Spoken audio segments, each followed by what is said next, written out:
Christine Loukeba, artiste et plasticienne, décoratrice. Je représente l'expo du mois, la dot de chez nous, à l'Institut français de Bukavu.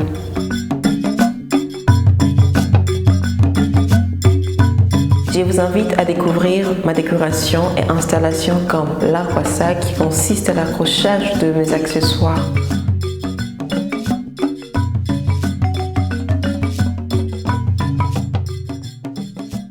Comment peux-tu te définir en tant qu'artiste? Je suis une artiste polyvalente. D'accord, polyvalent parce que tu es décoratrice, plasticienne.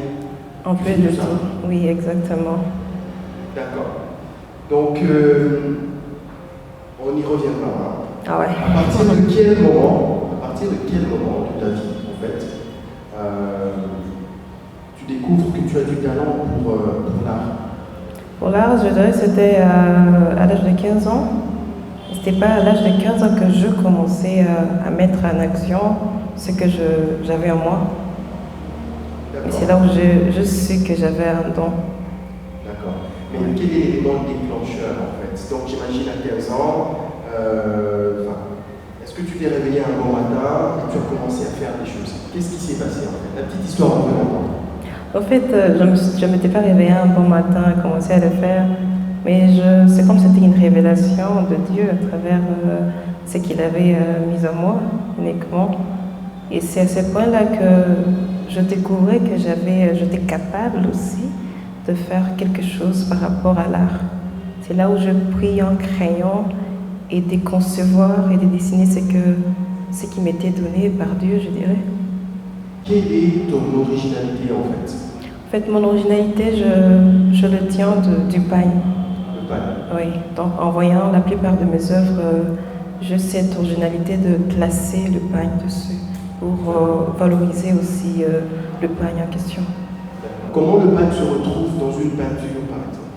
Lorsque tu dessines une peinture, comment le pagne se retrouve, puisque c'est ton originalité? Oui, je sais juste de combiner, de voir des couleurs qui ressortent dans le pagne pour y mettre aussi cet aspect du pagne dedans. En fait, je ne le fais pas parce que c'est mal la peinture, mais j'essaie aussi de combiner les couleurs à travers le pagne. J'aimerais savoir ce qui t'inspire. Qu'est-ce qui t'inspire pour faire tout ça? En fait, je suis inspirée par la nature. En fait, je suis plus inspirée par la nature. Il y a des choses que j'essaie de voir et qui m'inspirent, dépendant de la nature en question. Dans la nature? Ah ouais. D'accord. C'est-à-dire que tu passes beaucoup de temps au bord du lac, dans la forêt. Oui. C'est ça qui t'inspire en fait. Tout ça m'inspire. D'accord. Oui.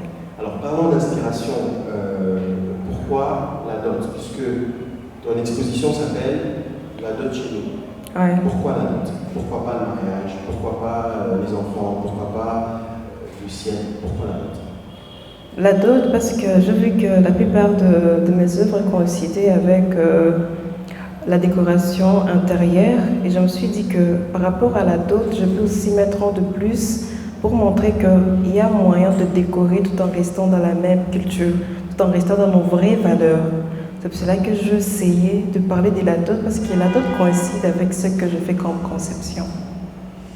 Je dirais que c'est chez nous à Bukavu d'abord. Chez nous à Bukavu. Alors à Bukavu, il y a les Bachi, il y a les Mariga, il y a les Maniamolege, il y a les Mabembe. Mais ouais. Tout le monde en fait. Chez nous, qui doit se sentir dans ce chez nous là? Qui doit se sentir interpellé? J'aimerais parler de la découverte que les gens sauront par rapport à ce que je réservais pour leur montrer. Cette dot-là de chez nous, c'est précisément chez les qui. Alors, dans ce cas, mesdames et messieurs, si vous êtes d'accord, on peut aller découvrir cette exposition et comme ça, elle nous explique en profondeur. Exactement. On est d'accord?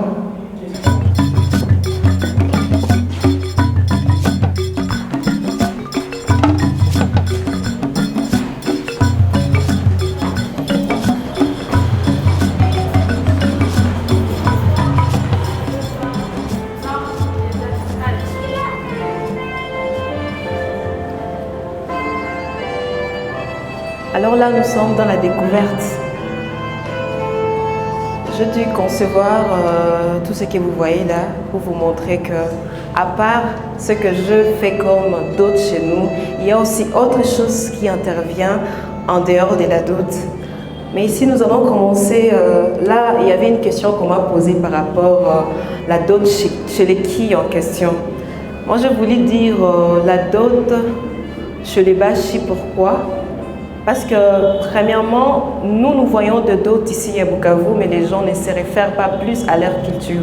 Ils ne savent pas plus ces objets et l'importance de ces objets-là qui étaient appelés à être présents durant la dot ici à Bukavu. Alors pour ça, il y a de noms que je essaie d'écrire en question.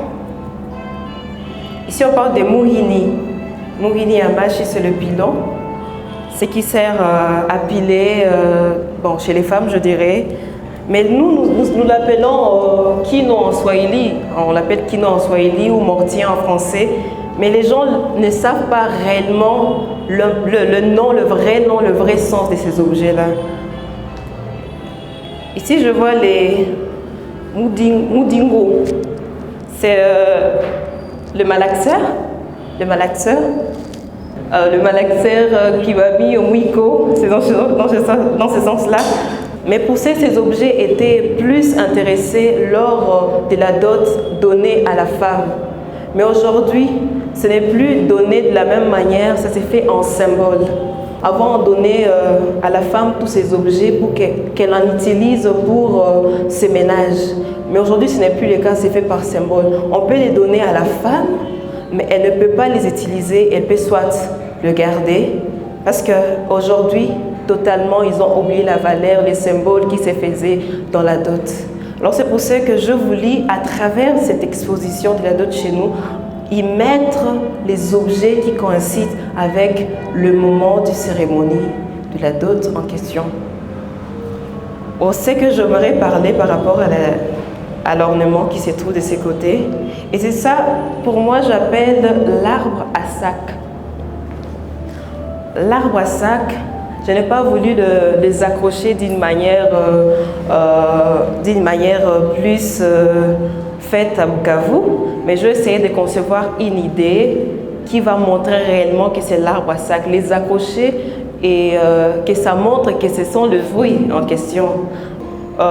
Nous, en Swahili, on appelle lungo, mais pour moi, je n'ai pas voulu les laisser dans leur valeur du genre lungo, mais je vais essayer de mettre des images dessus pour que ça puisse aussi servir à l'ornement d'une maison. Ici, nous voyons la danse, ce qui se faisait, il y avait la danse, dans la dot, il y avait la danse, ils célébraient la dot en question. Ici, nous voyons la femme. Ici, nous voyons la femme. Si vous avez bien remarqué, dans tout ce que j'ai fait, il y a toujours eu la femme qui intervient, il y a toujours eu l'image de la femme qui se répète en question. C'est parce qu'on ne dote pas l'homme, mais c'est l'homme qui dote. Ici, je vois l'homme et la femme.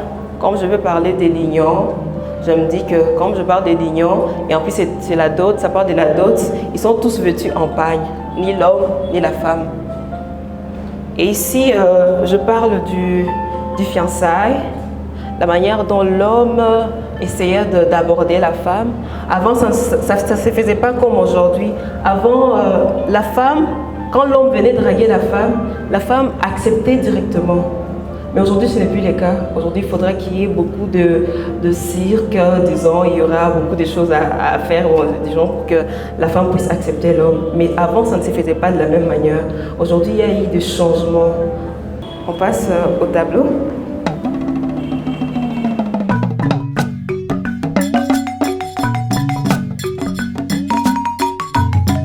On commence par ce tableau.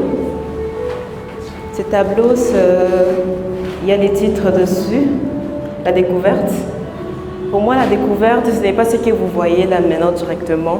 La découverte, chez moi, c'est connaître cette personne. Tu ne peux pas connaître la personne extérieurement. Il faut savoir connaître la personne intérieurement.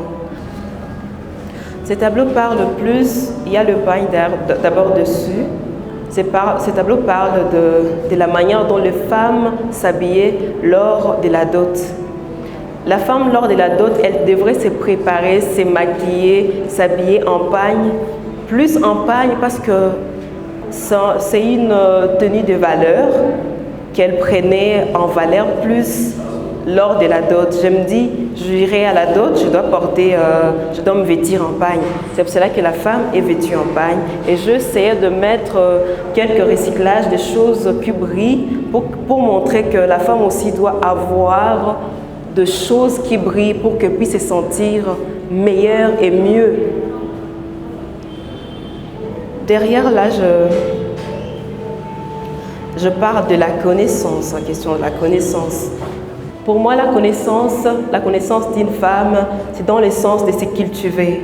Une femme doit avoir quelques connaissances, se cultiver, avoir de l'idée à travers la connaissance. Bon, ce tableau parle des cloches. Les cloches, en un mot, j'aimerais parler de cloches. Pourquoi? Parce que deux femmes ne peuvent pas vivre au même toit, sur le même toit, je dirais. Les cloches parce qu'il y a toujours de malentendus, d'incompréhension. Ici, nous voyons les griots. Pourquoi les griots? Nous voyons les tambours. Pourquoi les griots? Les griots, c'est une façon de dire qu'à travers leurs œuvres, à travers les tambours, ils communiquaient le message. On l'appelait les Lulanga. L'air sitar, là, on l'appelait les Lulanga. Les sitars et aussi, c'était parmi les œuvres qu'ils utilisaient pour communiquer le message. S'il y avait le roi qui est mort, il communiquait avec les tambours. S'il y a des manifestations, il communiquait avec les tambours à travers leurs œuvres.